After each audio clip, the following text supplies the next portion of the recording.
guys, Dr. Ian here, and today I want to provide you with another easy diet hack. So this month we've been talking a lot about your diet and how it can create inflammation or weight gain within the body.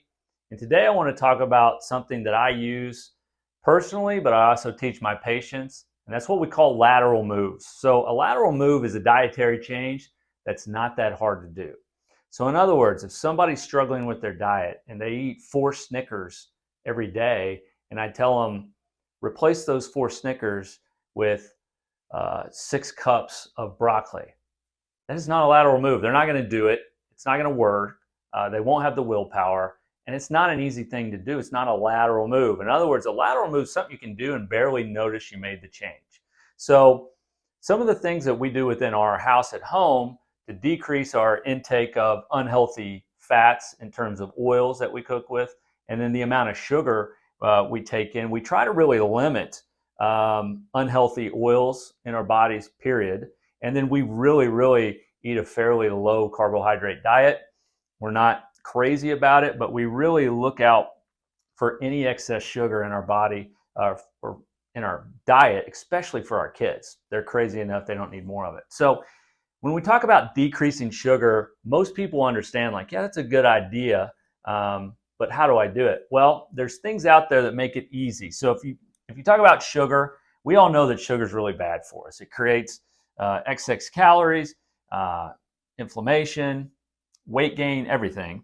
It's super addictive, and it's hard to cook at home without it, depending on what you're making. But there are options out there. So if you look at sugar, honey, there's different forms of sugar, but honey is still going to spike your blood sugar. So there are things out there that are similar that don't necessarily have that same effect on your blood sugar and that are going to be less inflammatory and really you can eat more of without worrying about weight gain and things like that. And that would be stevia. So we put stevia in a lot of our desserts and things that we make for our kids. We use Swerve. Swerve is a sugar alcohol substitute, so it tastes really sweet. And Swerve is sold in most grocery stores. But when my wife, maybe she's making some almond flour cookies and things like that that our kids like, she'll put Swerve in there, and it really tastes really good. It is a sugar alcohol, so you want to watch how much you eat because sometimes it'll cause some abdominal distress.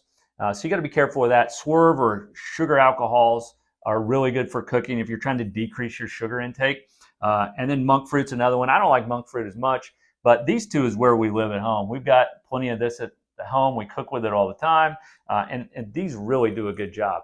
And then if we talk about avoiding oils in your diet, in other words, bad fats, it is not good to have too much bad fat in your diet. So if you're trying to decrease bad fats, typically those guys are going to be things like your omega-6 seed oils. So these are mostly in packaged foods, but a lot of people cook with vegetable oils in the form of Pam or the different ones you just pour in the, from the bottle that you can buy at the store. I don't know if people still use Crisco. We always used to. I don't think people do that anymore, but if you do use it, stop. And then butter alternatives. So things like margarine, and I can't believe it's not butter. Those are not healthy options, okay? Those are not healthy fats. And if we want to be healthy, we've got to have a good amount of healthy fat in our diet. So how can you not cook with this or bake with this and still get away with it? The lateral moves would be things like coconut oil, olive oil, avocado oil, cooking with butter, ghee. For us, we use a lot of coconut oil. It's good for you. It's a healthy source of fat. Some people say they can taste the coconut taste. They don't like it as much. I would recommend avocado oil. So we use these two on our stove, like if we're cooking eggs, frying an egg, or just sauteing meat that needs a little bit of oil in it.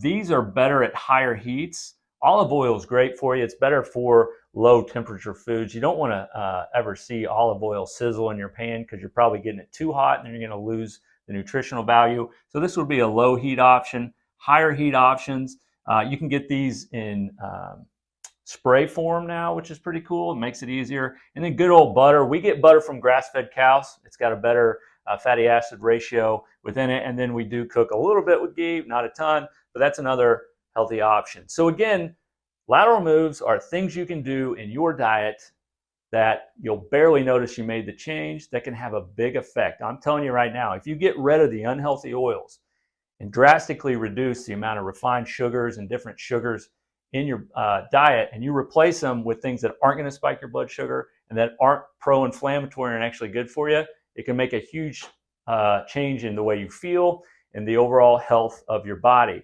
So try some of these lateral moves and see how you do. I hope it helps, and I'll talk to you soon.